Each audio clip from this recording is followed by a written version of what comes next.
Unspoken Issues.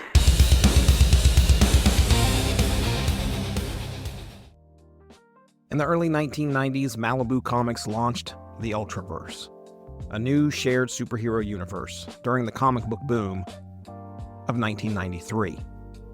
By late 1994, however, the industry was contracting and Marvel Comics acquired Malibu, publisher of the Ultraverse, in November of 1994. Marvel's primary motive was to prevent rival DC Comics from buying Malibu and gaining market share.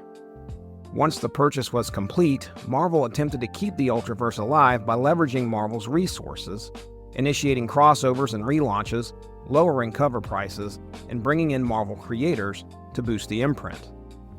The effort culminated in Black September, a 1995 crossover event designed to merge the Ultraverse with Marvel's universe and refresh the Ultraverse line.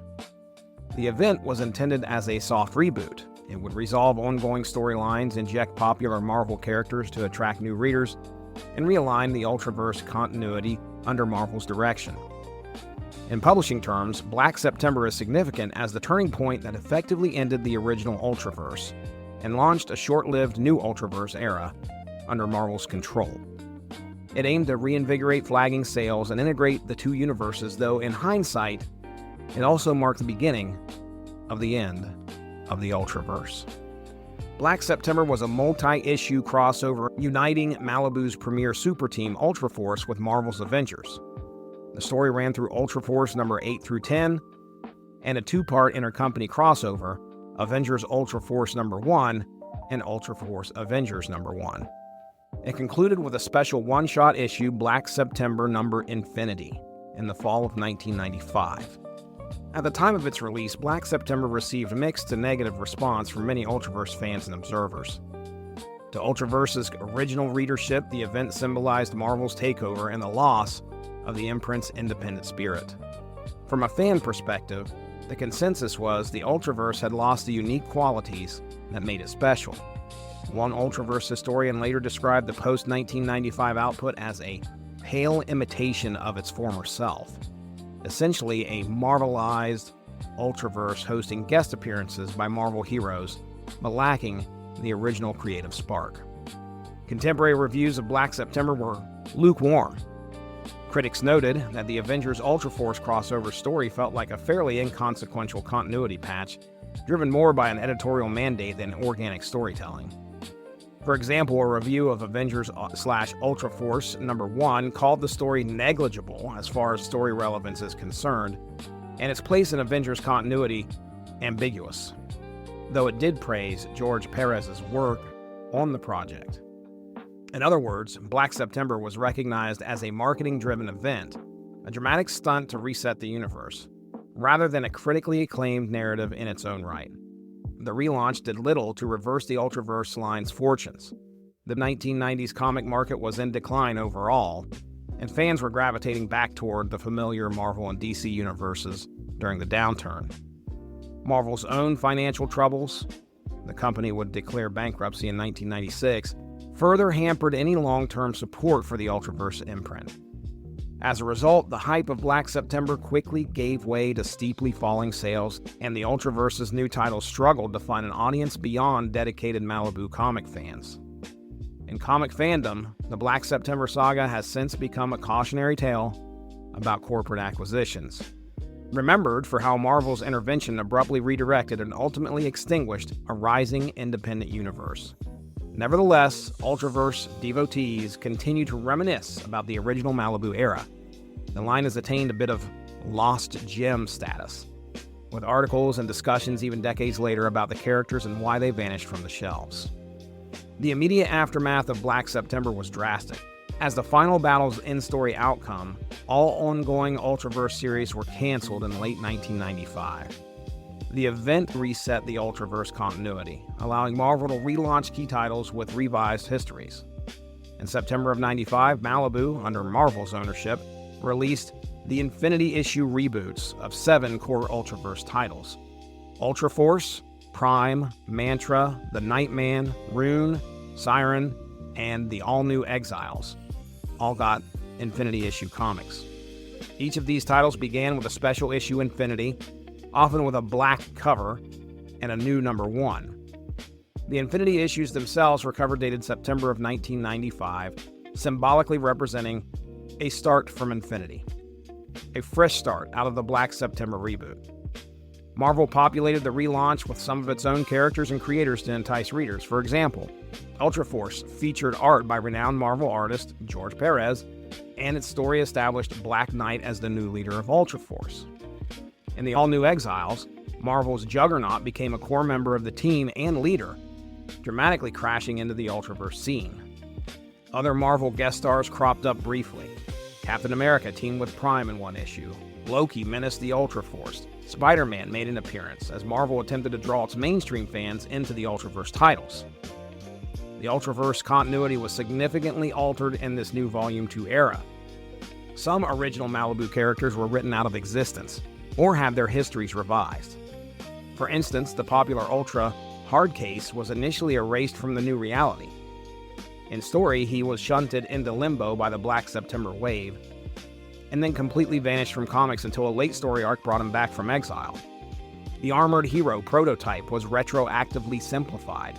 The second prototype, Jimmy Ruiz, was erased from continuity entirely, establishing the older prototype, Bob Campbell, as if he'd always been the sole hero by that name. Likewise, the team's mysterious mentor, Contrary, disappeared with no trace in the new timeline. These continuity shifts illustrate how Black September functioned as a soft reboot, letting Marvel streamline the Ultraverse mythology and drop concepts they felt weren't working, while integrating a few of their own IPs. Despite the ambitious relaunch, the Ultraverse revival was short-lived. The new volume struggled through 1996 with low sales. One by one, the titles were canceled over the course of the year, some lasting only 4 to 5 issues, others stretching 10 to 15 at best. By the end of 1996, Marvel decided to shutter the Ultraverse line entirely. A final book, Ultraverse Future Shock No. 1, was released as a wrap-up in February of 1997 to tie off the remaining plot threads and give the saga a measure of closure. After that, the Ultraverse effectively went dark. Marvel Entertainment, then in the throes of bankruptcy reorganization, had little appetite to continue publishing the lesser-selling Malibu universe. Thus, Black September ultimately became the last major chapter of the Ultraverse's published history. In the years following, Marvel has never revived the Ultraverse characters in any sustained way. Readers and industry watchers have occasionally asked Marvel about the possibility of using Ultraverse heroes again, but Marvel's answers suggest legal and contractual obstacles. In a 2005 interview, editor-in-chief Joe Quesada revealed that due to the way the deal was initially structured, it's next to impossible to simply bring back the Ultraverse line, hinting at complex creator royalty arrangements and other dirty laundry that Marvel was not willing to publicize. Another Marvel executive, Tom Brevoort, alluded to non-disclosure agreements binding Marvel, further fueling speculation that original Malibu stakeholders, like Malibu's founder Scott Rosenberg, have profit-sharing or approval rights that complicate any revival. As a result, the Ultraverse characters remain in limbo to this day. The Black September event stands as a milestone for that era, remembered for its bold but ultimately ill-fated attempt to fuse two universes, and as a poignant endpoint for a beloved 90s comic universe that flashed brightly before being subsumed by Marvel.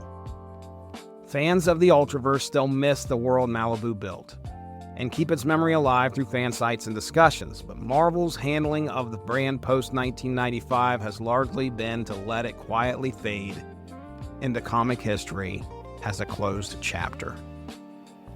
Over the next few episodes, we're going to count down to Black September, looking at the final days of the original Ultraverse, and then explore every Volume 2 relaunch that Marvel rolled out in the aftermath. Walk issue by issue with us through the stories, the changes, the crossovers, and yes, some of the missteps that came when Marvel tried to put their stamp on Malibu's world. This is the story of Black September. Buckle up. It's going to be a ride through one of the strangest and most fascinating moments in 90s comics history.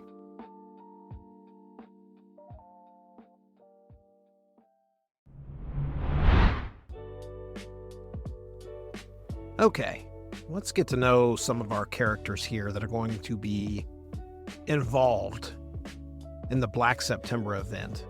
Some of them you may already be familiar with, but maybe you're not so well versed on some of the characters from the Ultraverse, specifically Ultraforce. Let's start with Prime. He's the biggest, baddest Ultra of them all. Imagine being a 13-year-old boy, full of teenage angst and moral daydreams, suddenly shifting into a muscle-bound superhero. That's Kevin Green's world. Kevin's origin is as unconventional as his heroics. Conceived through experimental super soldier science, he inherits the ability to transform into a towering hero, Prime, via a living liquid flesh suit. Once transformed, he doesn't just grow bigger, he becomes stronger. Superhuman strength, invulnerability, and flight, all shaped by his subconscious ideals of heroism. But the twist? Kevin's still a kid. His mind doesn't change. So when danger calls, the barrel-chested hero leaps into action, but inside, Kevin's still dealing with school crushes, moral quandaries, and the awkwardness of being a teenager in a superhero's body. And he's not alone. Prime co-founded Ultraforce, and though he's the team's powerhouse, his youthful impulsiveness often brings sparks, especially when he squares off with his teammate Prototype. It's a dynamic that blends heroics with a touch of teenage chaos. Now, shifting gears to suit up as we unveil Prototype, James Jimmy Ruiz, the tech-fueled powerhouse of Ultratech turned rebel hero. Imagine being cybernetically wired into a glowing golden armor, an exosuit so advanced it flows with your own bioenergy. That's Jimmy Ruiz. Ultratech tapped him to replace their original prototype, Bob Campbell. What they didn't know, Jimmy's own body was a living battery powering every punch, flight, and blast. But as cracks formed in the corporate facade, he and Bob exposed Ultratech's corruption and chose freedom and heroism over corporate control. That decision led him into the ranks of Ultraforce. Now let's talk about Contrary. She was the nurse with an agenda, injecting nanotech, recruiting child ultras, forming the Academy of the New Elite. But when her ambitions met resistance, specifically from the runaway teens known as the Freaks, Contrary didn't back down. With powers that could morph pleasure into pain literally at a touch, psychic inducement most potent on men, Contrary was a master manipulator, a strategist cloaked in sophistication, deploying fire people tech, forging alliances, and shaping heroes. She dragged pieces into place, uniting Ultras, forming Ultraforce, convincing Hardcase to take the lead. All the while, the real story of this team remained locked behind her calculating facade. And now we have to introduce Ghoul, the undead soul of Ultraforce. Once a budding engineer named Jonathan Martin, he was resurrected by the Theta virus, neither alive nor dead. He roams as a zombie hero, immune to pain, disease, and even radiation. He regenerates limbs, hears the voices of the dead, and senses when death is near, because, well, he's already been there.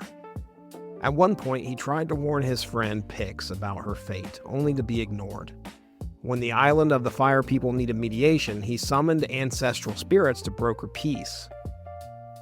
Now, if sarcasm was a shield, Ghoul would be impenetrable. His jokes belie a deep loneliness, a man caught between worlds. Then comes Hardcase, the action hero who lived on screen and in real life. Tom Hawk was a flailing actor in Hollywood, until a cosmic event transformed him into a living powerhouse.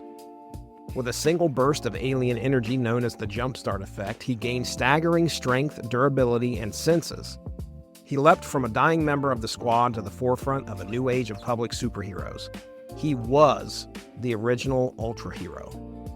He could toss a car half the length of a football field, survive anything short of molten lava, and bounce back from injuries fairly easy. He wasn't invincible, he just persevered harder. He helped found Ultraforce, recruiting giants like Prime and Ghoul, steering them under his unflinching leadership to a cause bigger than any solo spotlight. And now entering the arena, Topaz, the warrior queen from Gwendor. She wasn't born to Earth, she was stranded here through a cosmic accident. Imagine a world where women rule, harshly, and men are not equals but servants. That's Gwendor. When a dimensional gateway dropped Topaz into Earth where men strut free, sometimes thinking they lead, her outrage was palpable. But then came Pix, who calmed the storm by showing her one key. Earth males have fragile egos, easier to let them think they're in charge. And that worked. Topaz, still simmering, agreed to join forces, with a man, including Hardcase, leading. Unthinkable. She's fierce, uncompromising, and blunt. She looks down on most of her male teammates, except for Hardcase, whose warrior strength earns her respect. Enter Dane Whitman, the Black Knight, bearer of the cursed ebony blade, pulled from Earth 616 into the Ultraverse. He arrives on Earth 93060 alongside Cersei, who we'll talk about in a moment, and quickly becomes Ultraforce's guiding spear. Wielding the ebony blade, a weapon forged from a meteor and bound by blood and magic, Dane grapples with the weight of legacy as he leads a team of Ultras into a reality-shattering showdown known as Black September. Dane's journey raises a question. Is the knight defined by the sword or by the man who carries it? Then we have our cosmic wanderer, Cersei, an eternal known across Earth and beyond for warping reality who found herself stranded in the Ultraverse. One minute she's on Earth 616, the next she's across universes, drawn through a dimensional rift during the Gatherer's saga. She crashes into Earth 93060, and it's not long before the ego gem takes hold of her consciousness. We need to talk a little bit about the Gatherer's saga.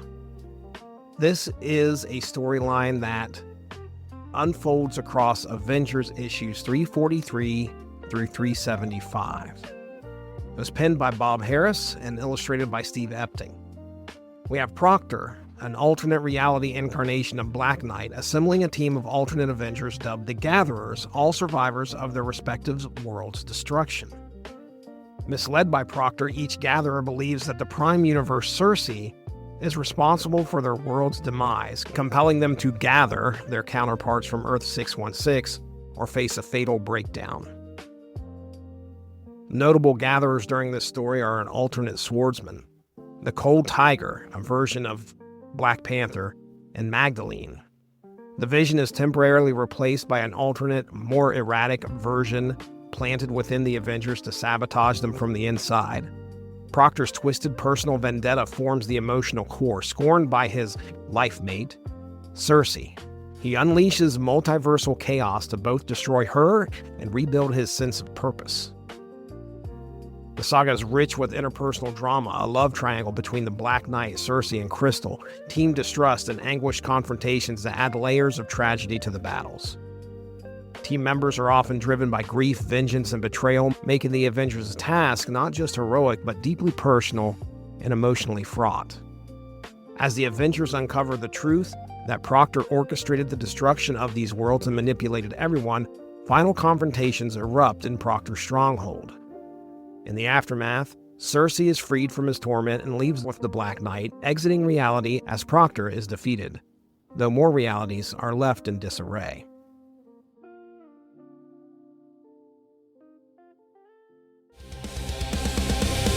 Stay on the lookout for more Black September-themed episodes, all September long in 2025, right here on the Unspoken Issues podcast.